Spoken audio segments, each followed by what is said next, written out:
Olá, eu sou Isabela Brant, médica pediatra, e hoje eu vou te fazer entender de uma vez por todas como que funcionam as curvas de crescimento e a sua leitura, o seu entendimento. Elas que vêm na caderneta da criança.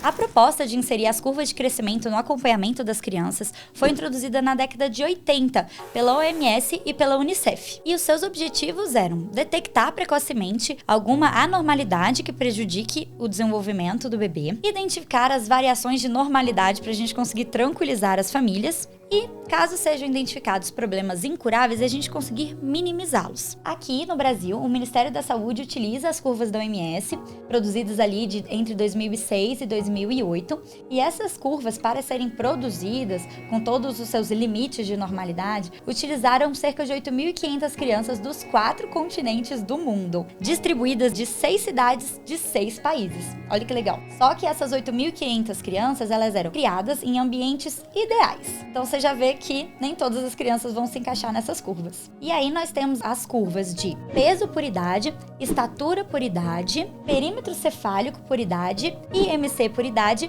e uma curva específica dos prematuros. Todas essas eu vou mostrar para vocês já já. Agora só antes de introduzir as curvas, vamos falar sobre os fatores que influenciam, que interferem no crescimento do bebê. Lá dentro do útero, com a interferência da placenta, quais são os fatores que interferem mais? São as condições de saúde maternas, as condições nutricionais da mãe e a saúde daquela placenta que interferem mais do que os fatores genéticos. E aí a mãe, se tem algum agravo, alguma morbidade, alguma complicação durante essa gestação, isso vai repercutir diretamente no crescimento desse bebê, podendo dar restrição de crescimento uterino. Geralmente, quando esse agravo ele acontece lá mais pro início da gestação, vai interferir tanto no peso quanto na estatura da criança na hora do nascimento. Agora, se é um agravo mais pro final da gestação, no terceiro trimestre, tende a interferir mais no peso apenas, e a criança sai na estatura média adequada. Agora, detalhe importante, essa estatura, esse tamanho ao nascimento, ele tem uma baixa correlação com a estatura final. Então, não significa que seu bebê nasceu muito curtinho, muito pequenininho, porque teve alguma alteração na gestação, que ele vai ser uma criança pequena, um adulto pequeno. Daí, após o nascimento do bebê, quais são os fatores principais que interferem no crescimento? Existem os fatores externos e os fatores intrínsecos do bebê. Os fatores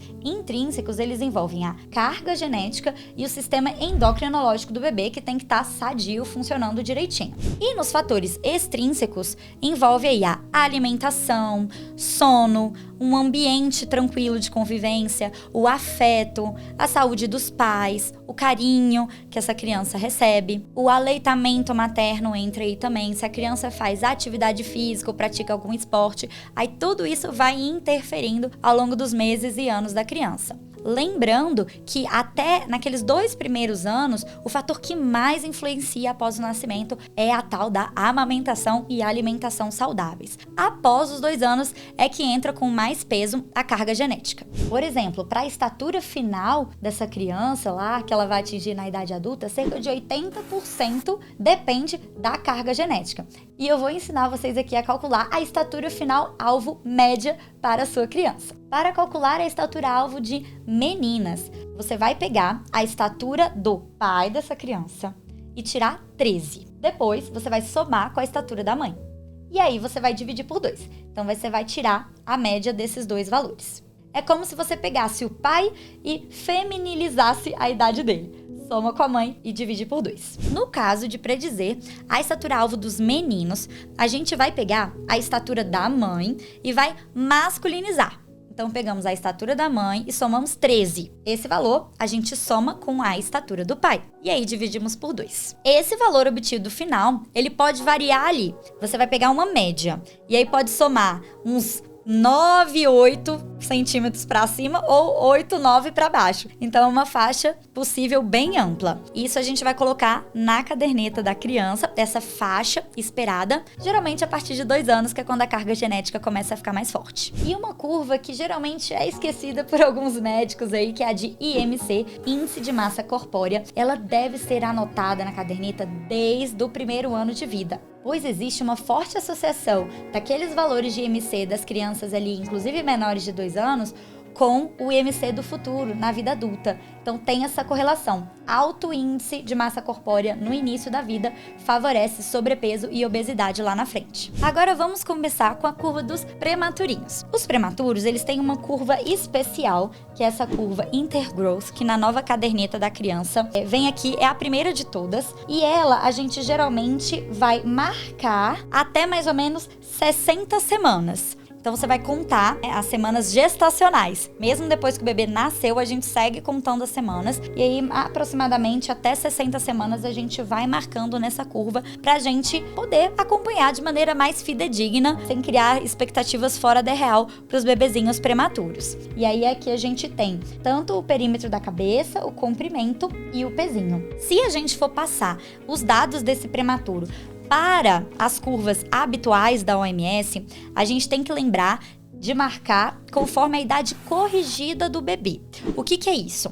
O bebê prematuro, quando nasce ali antes de 37 semanas, a gente baixa as expectativas para ele. A gente não pode entender que ele vai ter uma evolução natural igual um bebê que nasceu a termo, no tempo certo. Então a gente corrige a idade dele, considerando como se ele tivesse nascido com 40 semanas. E só quando ele completa 40 semanas de idade gestacional é que a gente vai contando 1, 2, 3, 4, 5 dias de vida e assim sucessivamente. Aí é essa idade corrigida que a gente vai marcar aqui e não a idade cronológica que ele nasceu, pra gente atender as expectativas das condições inerentes dele. Essa idade corrigida, ela deve ser usada até no mínimo 2 anos. E 2 anos também é o prazo que a gente dá para os prematuros deles fazerem um catch-up, um crescimento compensatório. Porque às vezes ele vai começar lá embaixo nas curvas baixas ali na linha vermelha, na linha preta e gradativamente ele vai subindo. Tá certo? Gradativamente ele vai normalizando. Esse é o que a gente chama de catch-up. Então a gente dá aí até 2 anos para ele fazer essa compensação. Mas geralmente nos primeiros anos de vida eles já entram nas curvas de normalidade. E como é feita então a análise das curvas? Vamos lá.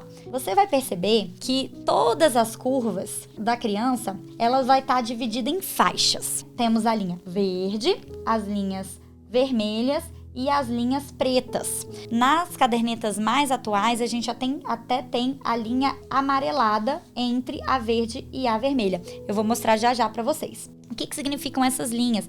São os desvios padrões da média. Essas que vêm na caderneta do Ministério da Saúde, que são da OMS, elas são classificadas em Z-score, que são os desvios padrões. Que aí é 0, mais 1, mais 2, mais 3 ou -1, -2 e -3. Uma outra forma da gente dividir essas linhas são em percentis. Vocês podem ver essas curvas em algumas cadernetas também. Que aí entra o percentil 3, o 15, o 50, o 85 e o 97. O que significa isso? O P50, que é aqui a linha verde, ele é como se fosse a média populacional. Significa que 50% das crianças vão se encontrar acima dessa faixa e 50% abaixo dessa faixa. E aí cada criança vai mostrando um caminho muito individual ao longo dessas curvas. E eu vou mostrar esses possíveis caminhos para vocês e quais são os adequados e quais são os inadequados. Aqui temos um exemplo de normalidade. O que a gente espera que a criança faça? A gente vai começar a marcar os primeiros pontinhos logo após o nascimento, relacionando a idade em meses da criança e os valores aqui, da cabecinha, da estatura, do peso, do IMC.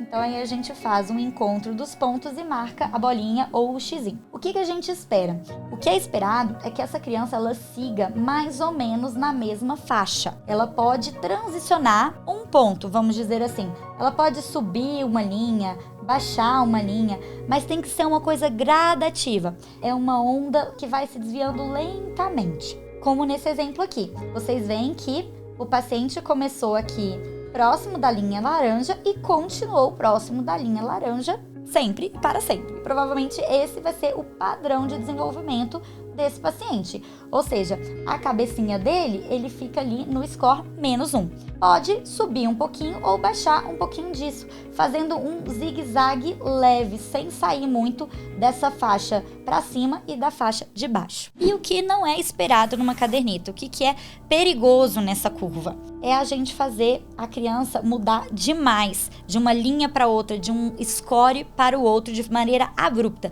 seja para cima ou seja para baixo. Então, a angulação ficar um pontinho tá aqui e os próximos forem subindo demais. Então ela saiu do verde e vai caminhando pro vermelho, logo um mês depois já tá ali na preta. Isso não é normal, a gente tem que ver o que tá acontecendo. Por que essa cabeça tá crescendo rápido demais? Por que essa estatura tá aumentando rápido demais? E o peso? O que será que tá acontecendo? E aí na consulta a gente vai avaliando ponto a ponto tudo que pode interferir em cada um desses itens, para conseguir descobrir, fazer esse diagnóstico junto com a família. Andar para baixo dos pontinhos, a mesma coisa, não é interessante. Por exemplo, esse paciente está aqui no verde, sempre próximo do verde.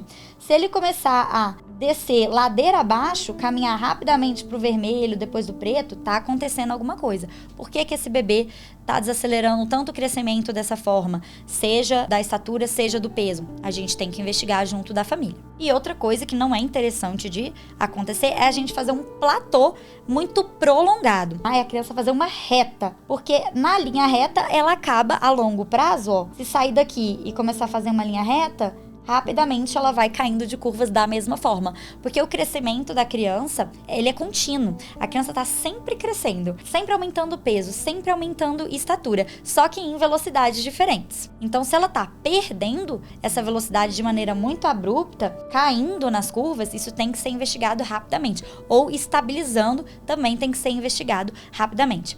Às vezes, se a criança tem uma doença, né, entrou na escola, na creche, começou a adoecer demais, e aí tem alguns períodos ali que reduz o apetite, não tá comendo nada direito, ela pode até desacelerar essa curva. Mas logo que a doença passa, a criança já volta de novo para a curva de normalidade e em semanas e meses depois ela já recuperou a curva de crescimento natural dela. Isso tá dentro do esperado. Outro detalhe importante, um ponto que alterou da curva normal da criança não significa nada. Um ponto isolado, em um momento, você tirou um retrato da criança, não tem muito significado. A gente precisa acompanhar isso a um médio prazo. Então, se a sua criança, por exemplo, estava aqui na linha laranja e aí na próxima consulta ela caiu da linha laranja, se acalme. Pode ser uma alteração isolada, pode ser um adoecimento agudo, uma condição temporária. Então, geralmente, o que eu faço? A gente aguarda a próxima consulta, faz as intervenções necessárias e aí vê se nas próximas a criança já volta para o padrão habitual dela. Uma medida isolada não define diagnóstico. Então, em resumo, como é que funciona? Entre as linhas amarelas, pegando a verdinha, que é a média, tá ótimo. Entre a linha amarela e a vermelha, também tá normal ainda, mas atenção! Vamos monitorando para ver se não tem nenhuma coisinha acontecendo, nenhuma coisinha saindo no normal. E se passar das linhas vermelhas, tanto para cima quanto para baixo, é alerta, tem alguma coisa errada que precisa ser investigada. Bom, gente, era isso. Tentei dar uma resumida para vocês. Espero que tenha dado para entender. Esse é um assunto bem complexo e por isso mesmo que a gente discute tintim por tintim em todas as consultas da criança, porque realmente é muito detalhezinho para ser discutido, mas espero que o grosso vocês tenham conseguido entender. Se vocês gostaram, deixa aí o seu like e compartilha para mais gente aprender também.